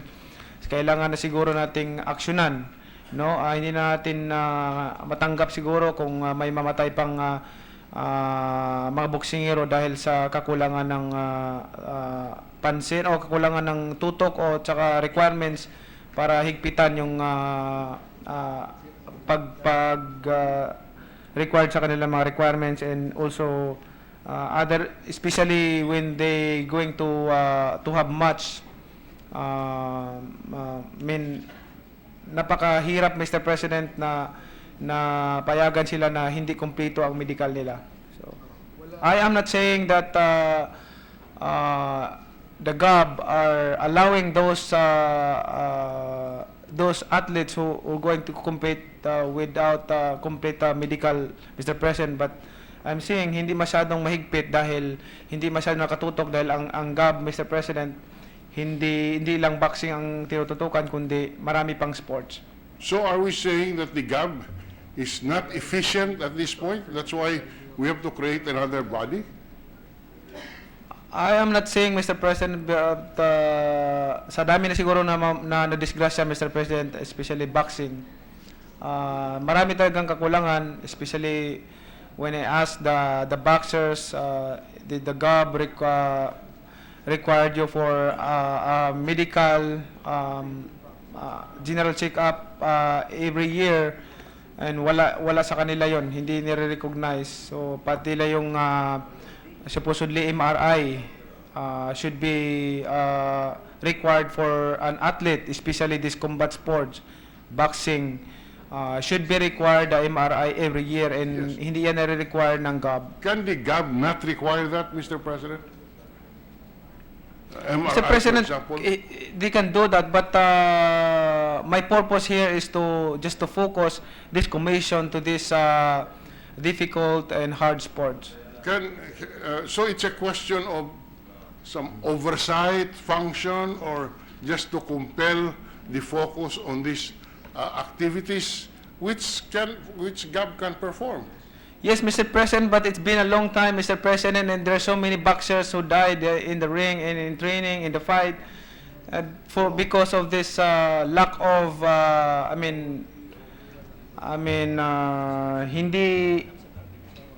lack of requirements, na hindi nakakalaban sila, na walang mga complete requirements na ipoprovide, and then also medical certificate. Kaya nangyari po ito. Kaya that's why I'm taking action, Mr. President, to create a new commission including combat sports. The point that we're driving at, Mr. President, with all due respect, is that all these things can be done today. We do not have to pass a law. The GAB, and I have confidence in the chairman, who is the Mitra. Mitra. Baha Mitra has enough experience, has enough dedication to be able to address the concerns raised by the gentleman from General Santos, and I will repeat, the concerns are valid, but my point is, can these concerns not be addressed by the present powers given to the Games and Amusement Board? And apparently the answer is yes, it can be addressed, because providing X-rays, for example, or preparing the boxer or the martial arts artist or athlete for the bout can be done with proper supervision. That is the issue that we are raising now, Mr. President. Mr. President, 22 sports handled by GOB, Mr. President. I don't think matutukan nila na mabuti itong boxing and other combat sports, na ma-secure yung seguridad, yung especially boxing, those boxers who are going to fight. Maraming na tayong namatay na boksingero, marami ng disgrasya, and if my colleague don't know that there's a lot of boxers who died in the fight because of this lack of requirements, lack of medical certificate. Marami na po. I can show it to him. I think one of the causes of boxers who die are mismatches, no? And do you think, I think the gentleman from Iloilo is, as ang tinatanong niya, kung nagagawa naman, kaya naman yatang gawin ng GAB ang pag-monitor ng mga atleta, kung bakit. That's what I'm talking about, Mr. President. That's why I'm creating this new commission, because it's been a long time. Yes, Mr. President, to focus. It's been a long time, Mr. President, that I'm just waiting for the action of the GOB to secure and make action for this very alarming what's happening in boxing industry, not only in boxing but sa combat sport. Maraming namamatay, and wala akong nakitang action o solution for this matter, Mr. President. That's why I take action in creating this new commission, Mr. President. Well, we regret, Mr. President, that we have a different viewpoint, that our point of view is that instead of creating a new body, that the present Games and Amusement Board be monitored closely. We provide them with additional funds. If there are 22 sports, activity or fields of sports that they're supervising, then we provide them with enough manpower so that the issues can be addressed. But creating a new bureaucracy just to address the mismatches, for example, is not necessary. That's our point. But anyway, that is a matter that we will put on the floor at the appropriate time when we vote on this measure. I just want to explain also, Mr. President, to my colleague, Senator Franklin Drilon. I know your point, but Mr. President, I'm a boxer, I'm an athlete, considered as combat sports. I mean, I feel and I know how hard the sport of boxing is, or the combat sport, in training and preparation in the fight. And it's been a long time, Mr. President, since I became a professional boxer since 1995 until now. And there's my friend who is a boxer also died in the ring 1995, 1996. Not only one, two, but a lot of boxers, Mr. President. Until now, there is no action.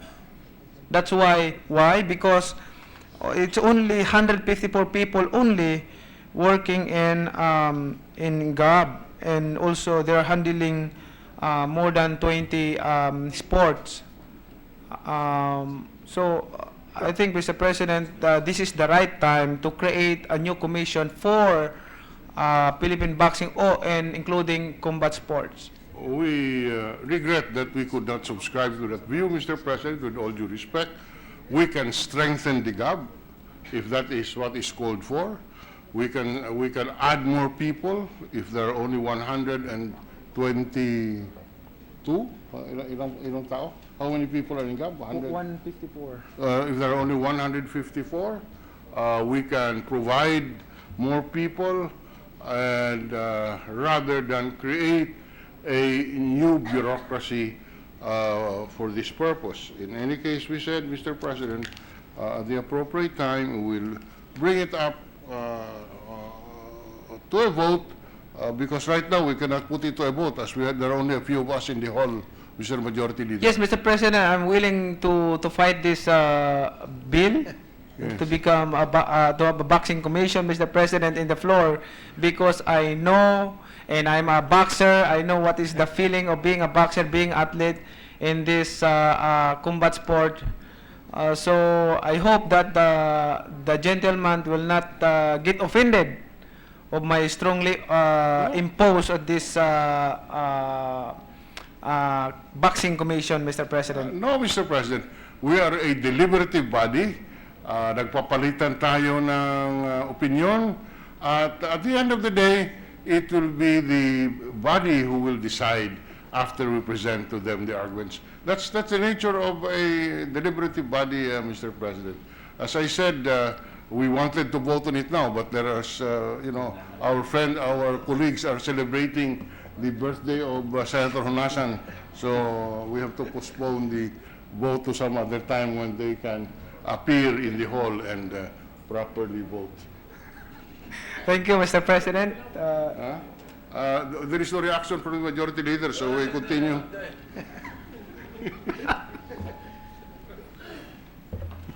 Mr. President, I can hear him loud and clear, Mr. President. But at this point, perhaps we can suspend the period of interpellation, and at a later date go into the period of amendments. No, but we still have not finished the interpellation. There's still a few questions that All were right. raised. Yeah, please. As long as when we resume still on the period of interpellation, we can suspend it now, Mr. Majority Leader. Yes. Yes. That is what we plan, because I know that there are certain concerns that the minority leader would like to raise. So, with the permission of Senator Pacquiao, the hour is late, and we want to make sure that when we tackle something as important as this, most of the members, if not the entire Senate or the entire chamber, should be here present listening to the debates between the gentlemen. I have no problem with that, Mr. President, Majority Leader, and I hope that tomorrow our interpellation is will resume. Yes. Yes, Mr. President, we will place it on top of the On the agenda. table. So, Senator Pacquiao, will you be ready to rumble tomorrow with Senator Dillon? No problem, Mr. President. This is only one round, Mr. President, and we are intending to have 12 rounds. Thank you. I'll move to suspend consideration of Senate Bill 1306 under Committee Report Number 31.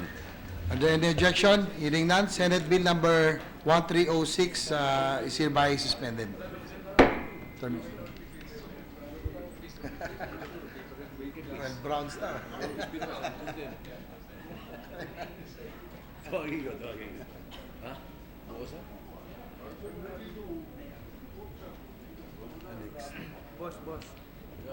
Bukas na lang. Sige, para aalis na rin sila.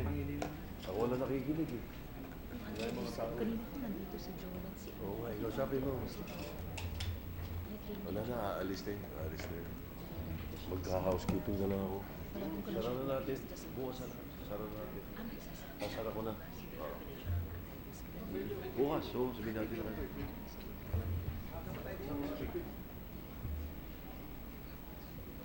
Yeah, I have a 1 minute suspension, Mr. President. Session suspended.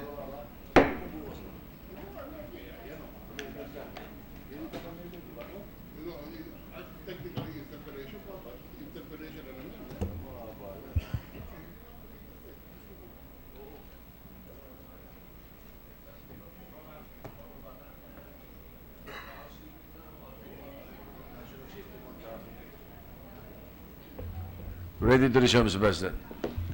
Session is resumed.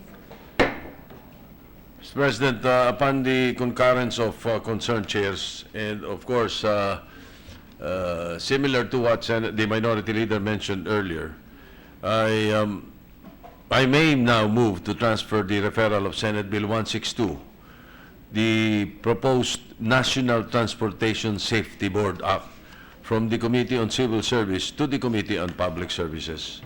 So, yesterday, the Senate Bill 1375 had the same nature and title, so I think it is only proper and in order that we change the referrals. I so move, Mr. President. Are there any objections? Hearing none, the motion is hereby carried.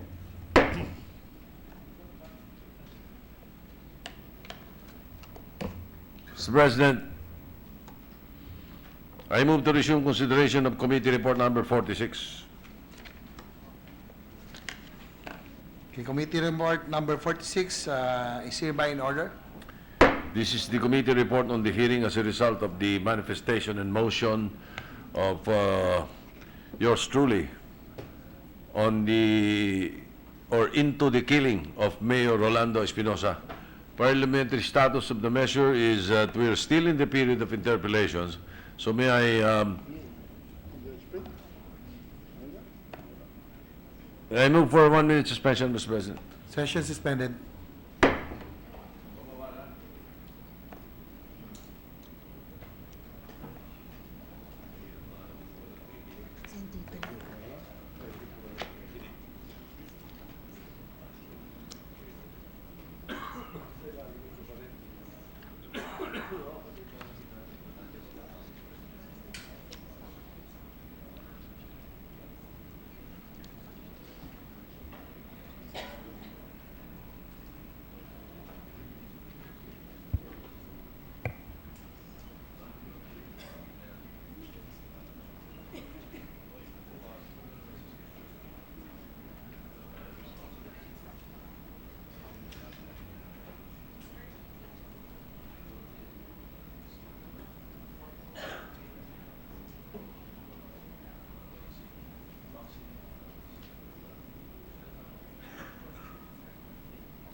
Ready to resume, Mr. President. Session resume. So, as I mentioned before the break, we are in the period of interpellation on Committee Report number 46. So I move to recognize the sponsor, Chairman of the Committee on Public Order and Dangerous Drugs, Senator Pampilo Lacson.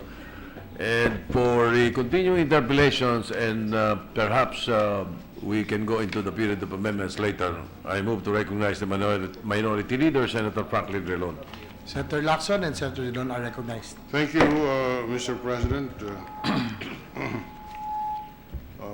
Will the gentleman sponsor, gentleman from committee yield once more the floor to a few questions?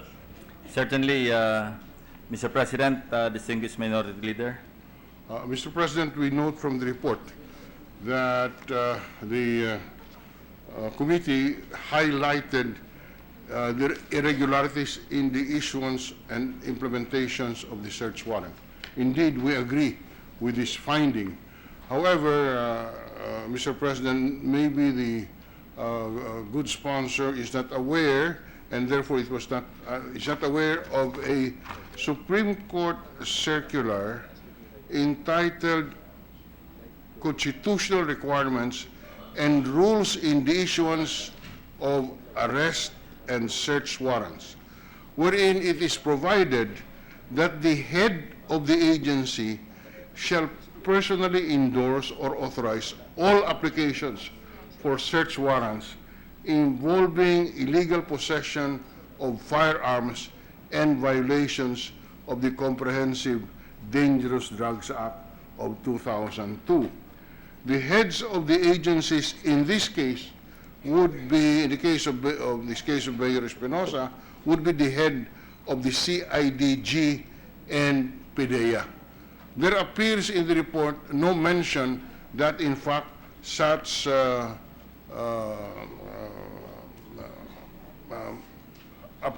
authorization was secured. Would the good sponsor agree to the citation of this administrative order, which was totally disregarded? What would the ward agency refer to in this case, Mr. President? The Because agency would refer to the head of the CIDG and the PDEA as concurring with the application for search warrant. It could also refer to the head of the agency, which is the PNP, in that, depending on how we will interpret the ward agency in that Supreme Court circular, Mr. President. Yes, it can And the be head of the interpreted. agency could also be Superintendent Marcos, being the head of CIDG 8.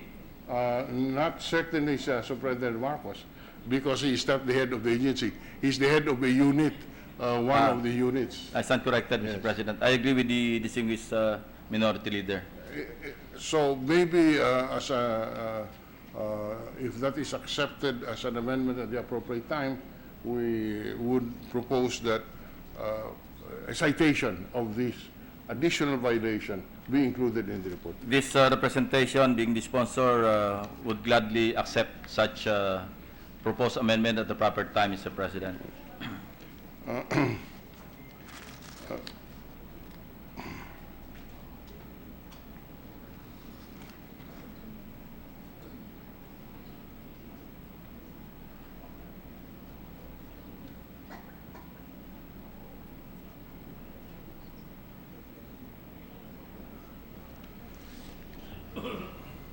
Supreme Court circular.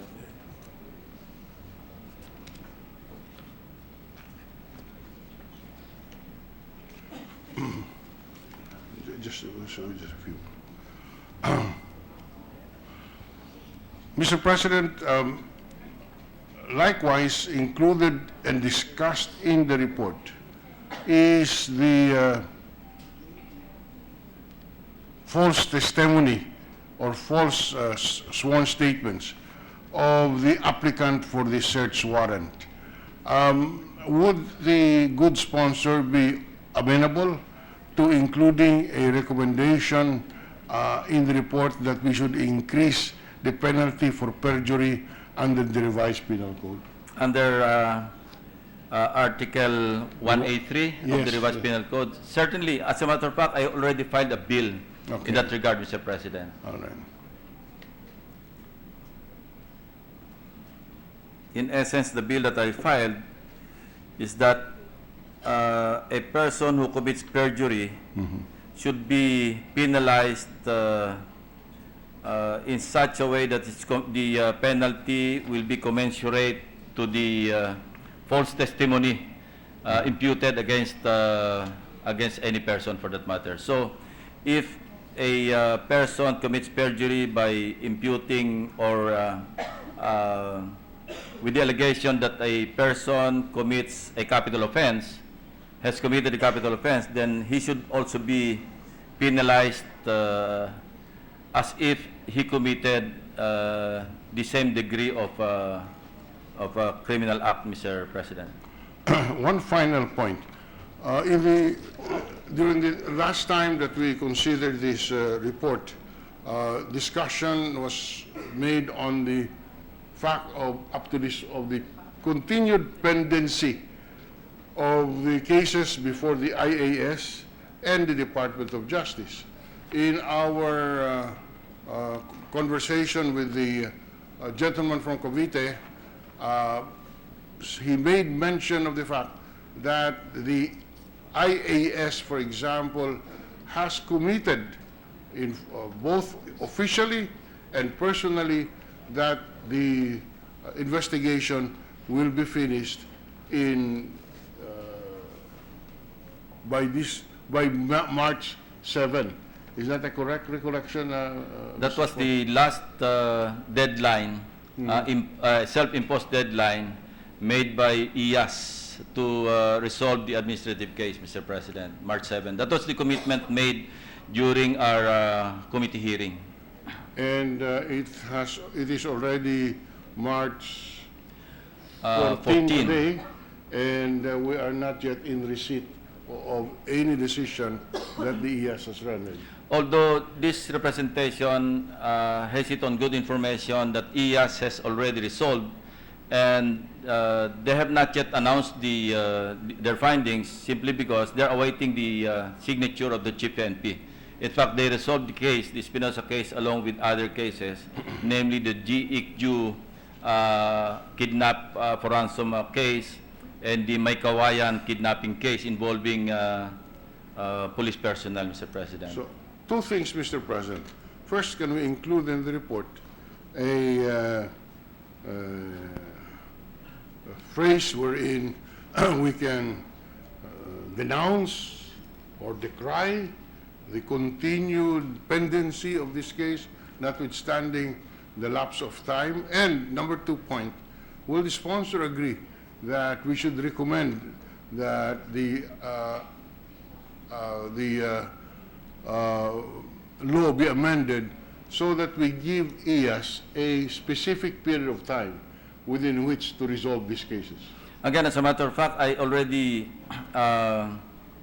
conducted hearings in this regard that IAS should be given a maximum period of 60 days, 30 days pre-trial and another 30 days for the summary proceedings, Mr. President. And when does the 60-day period start? Upon the lodging of the complaint, then a pre-trial investigation starts, and then after the 30-day period expires, IAS will be given a maximum of 30 days to resolve the case in a summary proceeding, Mr. President. Would the gentleman approve of a system wherein IAS can motu proprio investigate even without a complainant? That's also included in the bill and in the hearings that we conducted, Mr. Yes, President. because understandably, sometimes no complainant would come up and complain. So IAS should have that authority to initiate motu proprio an investigation if it comes to its knowledge that in fact some malfeasance or crime were committed, and the IAS should start performing its functions. This authority is similar to that granted to the Ombudsman, who can motu proprio conduct an investigation. That suggestion makes a lot of sense, and this representation fully agrees with that proposal, Mr. President. So it will be a total of 60 days from the time either a complaint is filed or the ES takes cognizance of the Motu case. proprio. Motu proprio. Thank you, Mr. President. Now, how about the Department of Justice? Whatever we discuss here will not be binding on the Department of Justice, simply because they have their own rules to follow, Mr. President. Mr. But President, by way of legislation, we can Yes. also. I beg to disagree. Even if they have their own rules, our powers to set Legislate. new rules would be plenary. And if if it's a reasonable proposal that that in the same manner that we give ES a certain period to resolve, the DOJ should also be given a certain period to resolve. In fact, internally, the DOJ has rules which sets the time in which a case should be decided. Unfortunately, this has not resulted in an expeditious disposal of the cases, and this representation is informed that there are thousands of cases pending resolution in the DOJ. Going the way of legislation, we can do that, Mr. President. Yes, we can do that, and we would suggest that such recommendation be included in the committee report. Now, one of the reasons why the ES does not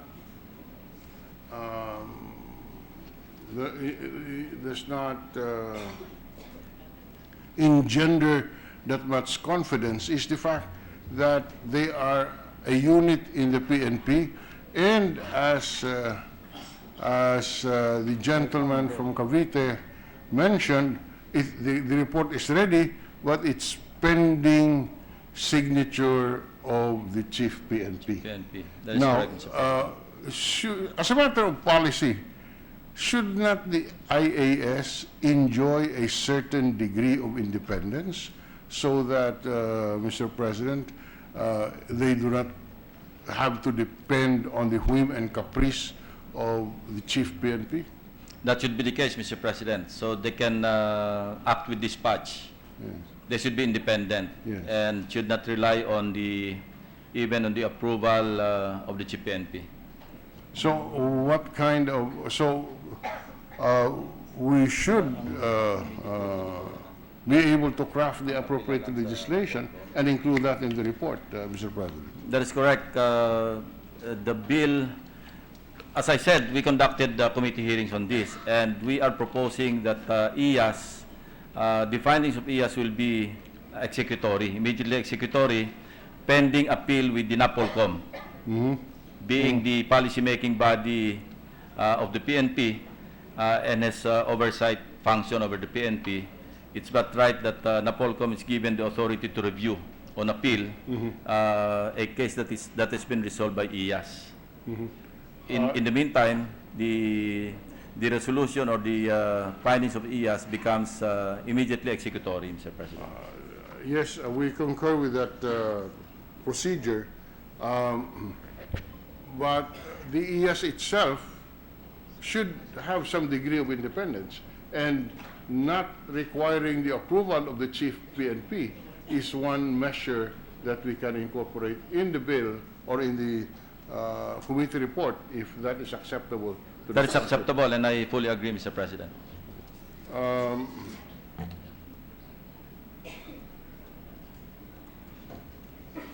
Now, in relation to that, would the gentleman from Cavite consider allowing ES some fiscal autonomy so that the funds for ES are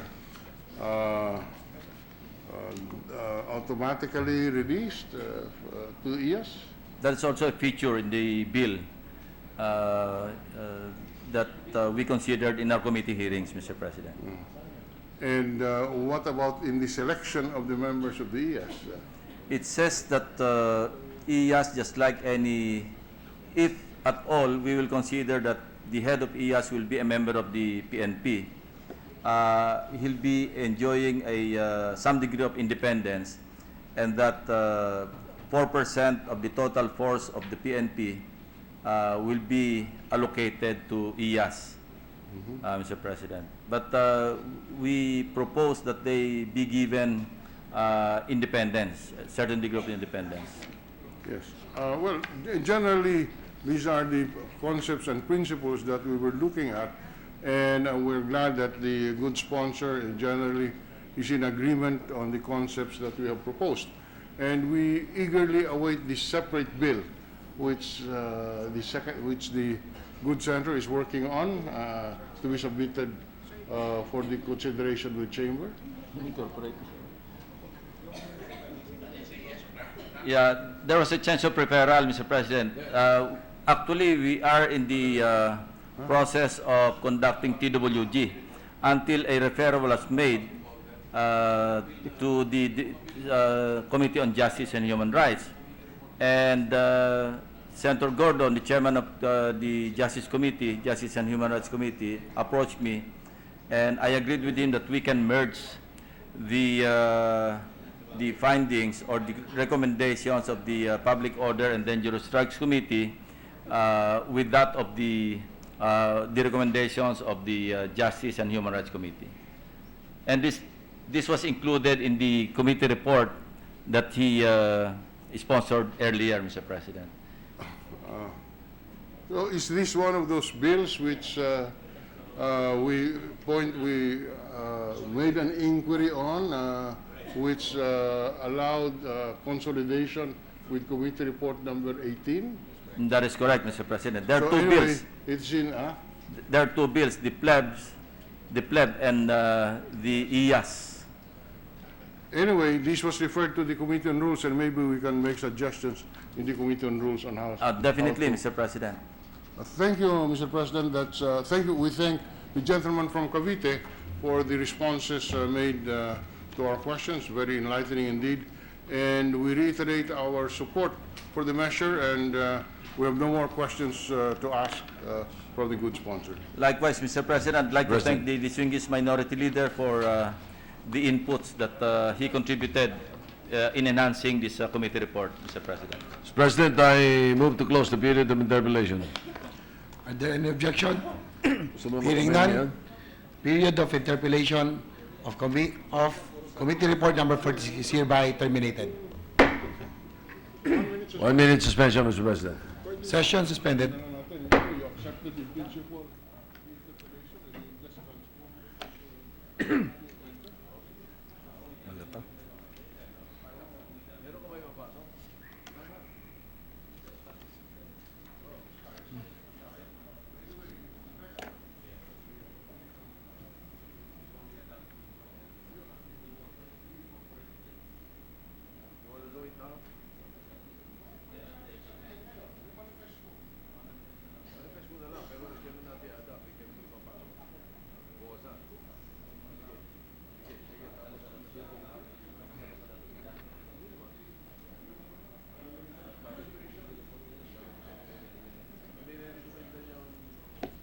Measure na gawin, ay wala dyan.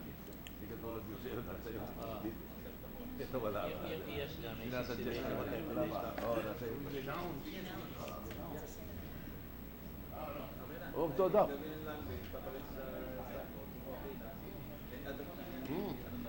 Bukas. Oh, sige, okay. All right, we're ready to resume, Mr. President. Session resumed. Mr. President, we will be taking up the committee amendments to the committee report tomorrow, Mr. President. So I move to suspend consideration of committee report number 46. Are there any objection? Hearing none, deliberation of committee report number 46 is hereby suspended. Mr. President, I move that we adjourn the session until 3 o'clock in the afternoon of Wednesday, March 15, 2017. Is there any objection? There being none, the session is adjourned until 3 o'clock in the afternoon of Wednesday, March 15, 2017. Okay.